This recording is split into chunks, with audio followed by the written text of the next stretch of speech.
Olá, meu nome é Gabriel Brito e nesse vídeo a gente vai falar um pouco sobre o documentário do Ken Loach, The Spirit of 45, o espírito de 45.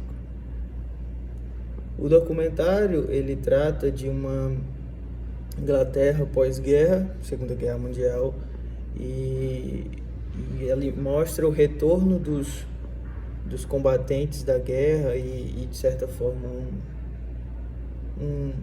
tinha um sentimento de otimismo por conta somos vitoriosos, né? A guerra acabou, mas era um cenário onde a Inglaterra, apesar de não ter sido o país mais devastado, estava muito devastado, né? Apesar de não ter sido o país mais atingido pelas batalhas, estava devastado. Então, não devastado só na questão física, né? Não só os prédios estavam quebrados, né? Destruídos, mas a sociedade estava desorganizada, né? A indústria estava direcionada para o quesito bélico e a questão econômica também, existiam muitas mazelas sociais. Isso fazia com que o otimismo de você ter vencido a guerra ficasse de lado em detrimento dessas outras diversas mazelas que estavam acontecendo naquele meio. Então, no final da guerra havia incertezas e, claro, reencontro entre as famílias. E havia-se muitas perguntas sobre o futuro, né? Como vai ser o futuro aí? Existiam, no documentário a gente observa que tinham pobres vivendo em meio a pulgas, porque a sociedade estava tão direcionada para a guerra que as pessoas nas suas casas, nos seus cortiços, estavam totalmente desassistidas pelo poder público e sem nenhuma oportunidade de mudar aquela realidade, pelo menos momentaneamente. Tinha alta mortalidade por conta desses problemas. Tinha uma alta mortalidade infantil, altos índices de desemprego, e juntando todos esses problemas dentro da sociedade inglesa, começou a ter um sentimento trabalhista, né? As pessoas estavam começando a se organizar para a gente lutou durante 7 anos na guerra, trabalhou e conseguiu vencer. Então a gente também consegue nos próximos anos fazer projetos, se organizar para que a gente consiga vencer essa batalha também, que no caso era a batalha contra as mazelas que existiam na sociedade, né? Era se organizar para melhorar a vida dos ingleses. Aí um economista, Beveridge, que ele é um economista social liberal, né, inglês, ele pontuou que a sociedade à época vivia, não sei se numa obra no momento, mas posteriormente talvez ele tenha falado que a sociedade vivia em meio a 5 gigantes. 5 gigantes que eram gigantes no sentido de desafio, né? 5 desafios gigantes. 5 giants, que era a ignorância por conta de não ter acesso à educação, a pobreza, quer dizer, o querer, que era ocasionado pela pobreza, porque todo mundo queria comer, queria uma habitação, queria condições melhores, mas era tão pobre, paupérrimos, que não conseguiam ter essas condições. As doenças, que devido a toda a força do Estado estar direcionada para um canto, a maior parte da população que era pobre não tinha acesso à saúde pública e, consequentemente, só tinha doenças. No máximo que conseguia era ter remédios caseiros que muitas vezes não curavam, né, as doenças. Do desemprego, um alto desemprego, e habitação precária, ou seja, eram 5 grandes mazelas que que acometiam essa sociedade à época. Isso na década de 40, né? No final da década de 40, meados, né? No pós-guerra, isso ocorria. Nesse período pós-guerra, houve um manifesto do Partido Trabalhista, que era contra as elites dominantes, que controlavam toda a sociedade. Eles tinham a concentração de renda e de poder nas suas mãos. Isso se repete em vários lugares durante a história, né? E lá não era diferente. Em oposição a eles, tinha o Winston Churchill, que foi importante durante a Segunda Guerra Mundial, mas que era do Partido Nacional Conservador e pretendia, à época, manter o status quo, pretendia, talvez, ajudar a sociedade, mas não em larga escala, que nem o Partido Trabalhista pretendia, né? Ele pretendia mudar a estrutura fortemente do Estado para que essas mazelas fossem combatidas de uma forma mais objetiva. E o discurso, inclusive, do Winston Churchill era influenciado pelo economista austríaco Hayek, que alegava que se houvesse uma interferência do Estado na economia, mesmo que fosse mínima, abriria espaço para um Estado totalitário similar ao que tinha se formado na Alemanha antes da guerra. Ou seja, o discurso do Hayek fazia com que essas pessoas que eram conservadoras e se baseavam nesse discurso ficassem com medo de aumentar o tamanho do Estado. Claro que existia provavelmente a questão de se manter o status quo, né? Quem é rico permanece rico. O rico não quer diminuir o seu nível de bem-estar em detrimento da coletiva. Então, tem esse lado, mas juntamente com as teorias do Hayek, de que a Inglaterra poderia se tornar uma nova Alemanha, o discurso era, assim, tinha uma base, né? Formava-se uma base para ter um discurso melhor. Só que, assim, não era o que a maior parte da população acreditava, né? Não necessariamente o Estado avançar em alguns pontos aqui, a gente vai se tornar um Estado totalitário. E isso é o que o economista Hayek dizia. No embate, né, tinham 3 partidos, se eu não me engano, tinha um terceiro, que não era nenhum trabalhista e nenhum nacional conservador, mas que tinha menos expressão. E o partido vencedor, assim, de forma não unânime, mas de muito avassaladora, que poucas pessoas esperavam, foi o Partido Trabalhista. E todo mundo, né, agora sim, nós vencemos mais uma vez, e ficaram otimistas com essa ocorrência.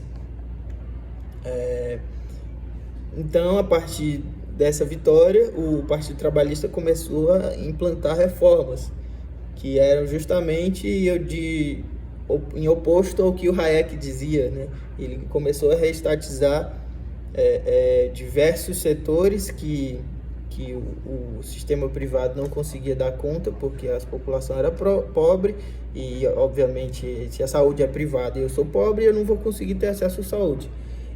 Então, eles começaram a mudar a indústria, porque a indústria tinha uma base bélica por conta da guerra, e eles mudaram esse setor para manufaturas. O mundo queria manufaturas e os únicos países que conseguiam fazer essa transição mais rápido, né? Porque a Alemanha estava devastada, a Europa estava devastada, a Inglaterra não estava tão devastada, né, como o leste da Inglaterra, né? Os países ao leste da Inglaterra. Então eles conseguiam fazer essa transição mais rápido. Então era só os Estados Unidos e ela, num segundo momento, que conseguia suprir essa demanda por bens manufaturados, né? Então foi mudado totalmente o modus operandi da indústria, e o Partido Trabalhista tinha como quesito principal que a propriedade deveria ser coletiva. Então as estruturas dessas novas indústrias eram eram, os empregados têm parte da indústria, se não parte monetária, que claro, os salários eram melhores, os salários foram reajustados, mas se não partes melhores em questões monetárias, mas eles participam na decisão. Então foram criados sindicatos, foram fortalecidos os sindicatos para que essas pessoas tivessem voz e pudessem melhorar suas condições de trabalho, inclusive. Como eu falei, muitos setores foram reestatizados após essa vitória dos trabalhistas. Foram eles a saúde pública, né? Foi criado o Sistema Nacional de Saúde, né? Foram estatizados para melhorar a situação, certo? Foi nacionalizado os transportes, não só as ferrovias, mas todos os tipos de transportes foram reestatizados e consequentemente, as pessoas foram mais valorizadas, criaram-se uma maior quantidade de empregos para que todas aquelas pessoas que ou voltaram da guerra ou estavam desempregadas pudessem ter uma oportunidade de trabalho e, consequentemente, ter uma renda e, consequentemente, ter acesso a um bem-estar, um nível de bem-estar melhor do que outrora tinha, né? Em 48 a nacionalização do transporte, em 48 também as minas de carvão foram reestatizadas, ou seja, as mineradoras foram estatizadas. Aqui ele alega durante o documentário que mesmo as minas sendo reestatizadas, houveram algumas mazelas, continuaram dentro das minas, né? O modo de trabalho ainda não era o melhor, né, possível, as condições de trabalho não eram melhor, ainda existia uma certa abuso de poder, né? Algumas pessoas hierarquicamente mais importantes dentro desse setor ainda se comportavam como tiranos, e teve um embate dentro desse setor de pessoas que eram contra e a favor dessa estatização, né? O autor não fala em que escala isso se dava, mas ainda acontecia, né, de tiranos estarem no poder desses setores, né, serem a maioria. As condições de trabalho melhoraram em relação ao quando esse setor era privatizado, mas ainda existia uma certa, como que eu posso dizer, uma certa tirania, né, um certo autoritarismo. Outra coisa que foi reestatizado foram todos os sistemas como que eu posso dizer, que distribuíam, que são, segundo o autor e segundo a teoria econômica, são monopólios naturais. Por exemplo, a geração de energia, o serviço de gás, a distribuição de água, saneamento básico de forma geral. As empresas foram reestatizadas porque não faria sentido ter mais de uma empresa fornecendo isso, né? Se tem que nem o autor cita durante o documentário, se tem um canal de esgoto, não precisa fazer outro. Todas as casas vão ser servidas por aquele canal. E isso servia também para geração de energia, serviço de gás, enfim. E o Estado tomou de conta nesse momento para que os serviços fossem ampliados e melhorados para a população que estava sofrendo. Além disso, já em 45 o plano habitacional foi implantado, que era uma das prioridades do governo trabalhista, melhorar o bem-estar e, consequentemente, a moradia das pessoas que estavam devastadas pela guerra. Segundo um dos depoimentos do documentário, nesse período foi realizado um dos maiores feitos de todos os governos no mundo.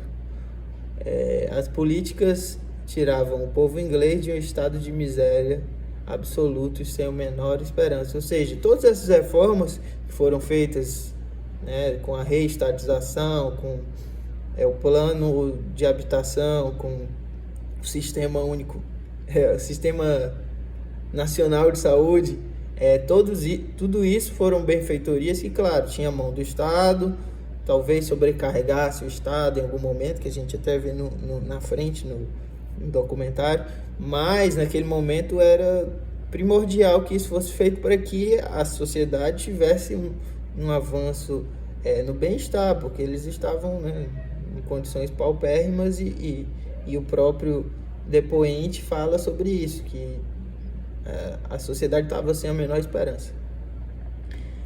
Então, apesar de tudo isso ser feito, né, alguns anos depois, algumas décadas, 3 décadas basicamente, ou 4, arredondando, 3 décadas e meias, o Partido Conservador volta ao poder, em 1979, com Margaret Thatcher, que queria voltar a dar o poder para os ingleses. Por que poder para os ingleses? As condições de bem-estar se elevaram muito, né, em 45 e no final da década de 45, de 40, aliás. Então, só que isso sobrecarregou o Estado em questões de investimento, enfim, toda aquela conversa da escola de Chicago, que foi base para Margaret Thatcher voltar ao poder.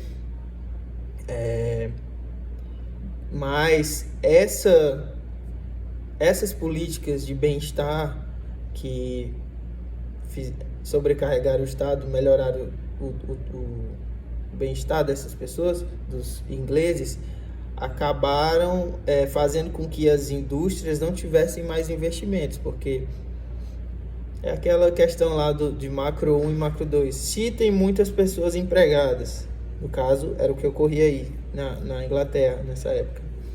Se tem muitas pessoas empregadas, essas pessoas têm maior possibilidade de barganhar pelos seus bons salários, né? Como era muitas pessoas com empregadas, acaba que eles barganhavam por salários melhores, tinham salários melhores e a capacidade de investimento do Estado em inovação, em questões tecnológicas para aumentar a competitividade global dos bens ingleses era comprometida, porque mais pessoas estavam recebendo bem. Isso, em certo ponto, não é ruim, né? É bom que as pessoas tenham condições boas de vida. Porém, quando fala-se de uma economia globalizada, acaba que a Inglaterra perdia força, e esse era o principal argumento da Margaret Thatcher e do Partido Conservador, que tinha um ideário totalmente oposto ao keynesianismo, né? Que o Estado deveria deixar de lado algumas questões para que o mercado comandasse de forma mais produtiva, mais efetiva e aumentasse a competitividade, inclusive, especialmente da indústria inglesa. Então, eles voltaram ao poder com o modelo de capitalismo da escola de Chicago, onde a economia deveria flutuar para qualquer lado, assim como está no documentário. A economia deveria flutuar para qualquer lado, sem o Estado engessar o seu caminho. O mercado encontraria soluções para possíveis problemas no caminho. Isso implicava diminuir os salários dos trabalhadores, diminuir o investimento em setores não competitivos e direcionar para setores competitivos que tivessem uma maior possibilidade de competir dentro do mercado global. E, consequentemente, para fazer essa diminuição de trabalhos, para implementar essa diminuição de empregos, eles tinham que dobrar sindicatos e ainda culpavam os chefes dos sindicatos por serem dobrados. Então, isso fazia com que eles cooptavam alguns chefes e acabava que metade, vamos supor, uma parte considerável do sindicato não concordava, mas o chefe foi indicado pelo sindicato, enfim. Então, eram políticas que faziam com que essas organizações fossem enfraquecidas, né? Os sindicatos foram enfraquecidos. Então, além disso, eles começaram a privatizar novamente alguns setores. Teve a greve dos mineiros por conta da privatização e do fechamento de muitas dessas locais de mineração. A privatização também do serviço de comunicação, que foi a Telecom inglesa.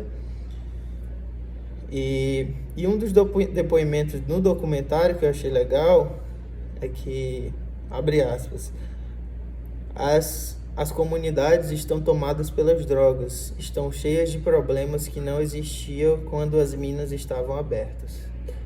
Isso é o depoimento de um ex-minerador que, após, né, todas essas reformas que a Margaret Thatcher fez na década de 80, em especial, ele alega que muitos jovens ficaram sem um caminho, né, sem um propósito, sem um emprego, e acabavam entrando para o mundo das drogas, porque, né, se você não deslumbra um caminho, talvez você fique mais propenso a entrar para esse mundo. E na minha percepção, na hora que eu estava assistindo, isso conversa com o que o Joseph Stiglitz e outros economistas escreveram sobre a transição do modelo econômico, que a gente até tratou nas aulas passadas, né, que juntamente com a tecnologia, né, essa transição acelerada da globalização não deu espaço para uma realocação da força de trabalho. Ou seja, esses jovens que outrora poderiam ser mineradores, com o progresso tecnológico e a procura por competitividade, especialmente na Inglaterra, eles acabaram ficando de lado. Ou seja, o futuro deles foi colocado à mercê do mercado, e o mercado não alocou todo esse capital humano, toda essa força de trabalho da melhor maneira. Então, muitas pessoas ficaram desempregadas, entraram para o mundo das drogas, enfim. E isso o Joseph cita nos livros dele, que esse é um dos grandes problemas desse novo sistema capitalista, né? Dessa modernização do sistema capitalista. E mais à frente... Então, nesse novo sistema, houve só um processo de priorização da produtividade do lucro, que acabou deixando a sociedade inglesa, especialmente no documentário, mas de forma geral o mundo todo também caminha nessa trilha, deixando a sociedade num ponto similar ao da guerra. Claro que, dadas as proporções, né? A sociedade inglesa voltou a ter as mazelas que durante o poder do Partido Trabalhista isso estavam sendo mitigadas, né? Claro que ao longo do tempo essas mazelas podem ser novamente mitigadas, mas o que a história mostrou, pelo menos essa parte da história mostrou, é que o Estado deve gerar essas possibilidades de mudança, né? Essas possibilidades de mitigação das mazelas. Certo. Nesse período ainda, por conta da privatização, houve um sucateamento de diversos setores, porque eles visavam apenas a acumulação de capital e não reinvestiam esse capital acumulado na manutenção do setor. O exemplo que o documentário traz, principalmente, é o das ferrovias, que em algum momento lá da história inglesa, após a privatização, elas começaram a ter acidentes, trens descarrilhar, e depois de vários momentos, alguns acidentes com mortes, enfim, e grandes prejuízos, o Estado teve que reestatizar esse setor, porque a forma que a empresa que tocava, né, esse setor não estava sendo eficiente, não estava... eles estavam sucateando esse setor e, além disso, estavam falidas, não conseguiam fazer a manutenção depois de um certo tempo de toda a linha ferroviária. Então, o que a gente continua vendo no documentário é que essas políticas de privatização, que o próprio documentário alega, né, da Escola de Chicago ser algo neoliberal, fez com que no decorrer das décadas seguintes vários setores fossem privatizados, incluindo em 2003 ele cita os Correios, né, e os serviços na Inglaterra foram precarizados, tiveram reformas no Sistema Nacional de Saúde, que era algo similar ao SUS do Brasil, e para diminuir alguns custos eles acabaram precarizando alguns serviços, enfim, e abrindo o mercado para que outras empresas voltassem a servir a população. Por fim, no documentário, ele cita que o socialismo busca se pautar nas necessidades da sociedade, não nas demandas do mercado. E essas políticas neoliberais que foram desencadeadas após o mandato da Margaret Thatcher visam as demandas do mercado, né? Os depoimentos sugerem que novamente a sociedade se organize para haver uma criação de um caminho possível de futuro. As pessoas saiam da frente da TV, tirem os fones de ouvido e conversem entre si sobre qual era a visão em 1945, sobre o que é o compartilhamento, sobre as comunidades e sobre os bens compartilhados.